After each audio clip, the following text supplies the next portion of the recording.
Մղջյանի դպրոցի 4-րդ դասարանի երեխաների օրգանիզմում փորձաքննությունը թմրանյութ չի հայտնաբերել։ Նախորդ ուսումնական տարվա վերջում հայտնի էր դարձել, որ մի խումբ բարձր դասարանցիներ 2-4-րդցիների քթանցքներին ստիպողաբար ու պարբերաբար քսել են թմրանյութի նմանվող սպիտակ փոշի։ Պարզվել էր մեղադրյալ 4 տղաներից 3-ը բռնել են տուժողների ձեռքերը, մյուսը քսել է այդ սպիտակ փոշին։ Այնուհետև տուժողներից գումարներ են պահանջել, սպառնալով, որ չստանալու դեպքում կտարածեն լուրը, թե նրանք թմրանյութ են օգտագործել։ Փոքրերը սկսել են վճարել։ 1000 դրամից սկսված մինչև 5000 դրամ եւ մյուս դուժող ճանաչված անձի նկատմամբ մինչև $100 գումար են պահանջել։ $100 մեկ անգամ է եղել, իսկ 1000, 2000 եւ կոպեկներ նույնիսկ մինչև 5000 դրամ է եղել 4-ից 5 անգամ։ Դուժող ճանաչված անձիկ իրենց ցուցմունքներում չեն կարողացել հստակեցնել գումարների չափը, նշելով, որ եղել է, որ օրերի ընթացքում ընդամենը կոպեկներ են տվել մեղադրել հանդիսացող անձանց։ Նախաքննության ընթացքում նշանակվել են բազմաթիվ փորձաքննություններ, այդ թվում տոքսիկոքիմիական, թե տուժողներից ու թե մեղադրյալներից վերցվել են մազի եւ մեզի փորձանմուշներ։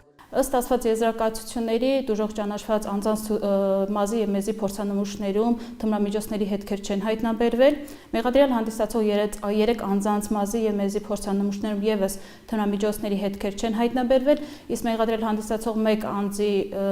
մեզի մազի փորձանմուշում հայտնաբերվել է կանաբիոիդների խմբին պատկանող թմրամիջոցների թմրակալոիդներ։ Իսկ թե հատկապես ինչ սպիտակ փոշի է օգտագործվել, դեռ հայտնի չէ։ Ըստ նախաքննության տվյալների, այդ սպիտակ փոշին մեղադրյալները վերցրել են դպրոցի զուգարանի պատի անցքից։ Այդտեղից նույնպես փորձանմուշ է վերցվել դատաքիմիական փորձաքննության համար։ Արդյունքները դեռ չկան։ Նախաքննությունը շարունակվում է հարուցված քրեական վարույթը մի խումբ անձանց կողմից անօգնական վիճակում գտնվող անչափահասից շորթման հատկանիշներով է։ 4 մեղադրյալներից 2-ի նկատմամբ տնային կալանք էր կիրառվել։ Այդ ժամկետը լրացել է։ Այժմ բոլոր մեղադրյալները, 3 մեղադրյալների նկատմամբ կիրառված է վարչական հսկողությունը եւ դաստիարակչական հսկողություն այլընտրանքային խափանման միջոցները, 1 մեղադրյալի նկատմամբ կիրառված է վարչական հսկողություն, 1 միլիոն գրավը եւ բացակայելու արգելք այլընտրանքային խափանման միջոցը։ Արարատի մարզպետարանի կրթության, մշակույթի եւ սպորտի վարչության պետը վստահեցնում է դպրոցում կրթական գործընթացը բնականon հունով է ընթանում։ Միջադեպի մասնակից երեխաների մի մասը շարունակում է հաճախել դասերին։ Մեղադրյալներից մեկն ավարտել է դպրոցը, իսկ նրա եղբորը, որը նույնպես մեղադրյալ է, ծնողները տեղափոխել են այլ կրթական հաստատություն։ Փոքր տարիքի երեխաների մոտ չենք կարծում, որ երեխաները ենթարկվել են խորը ստրեսի։ Միանշանակ նորմալ այս պահին երեխաները հաճախում են դպրոց։ Մեծերի հետ կապված երեխաներից մեկը մնացել էր բացակայությունների հիմքով նույն դասարան, մյուսը փոխադրվել էր, այսինքն մենք կազմակերպեցինք ավարտական աշակերտի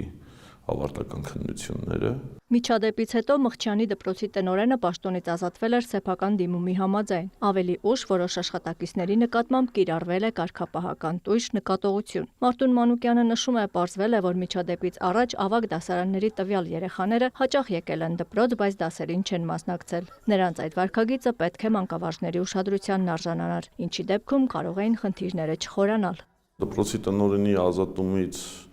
անմիջապես հետո, այսինքն իր դիմումի համաձայն, երբ որ ազատվեց, դպրոցը անմիջապես անցում է լինում կառավարման նոր համակարգի եւ դպրոցի տնօրենի տեղակալների գործառույթները փոխվում են, այնտեղ հաստիկներ կա, որ ըստ օրենքով, սահմանված կարգով կրճատում եւ վերամիավորվում են։ Հաստատում է, սա նշանակում է, որ միջադեպի պատասխանատուների մի մասը պաշտոնից կազատվի այդ փոփոխությունների բերումով։ Աննա Զախարյան, Դավիթ Մաչկալյան, լուրեր։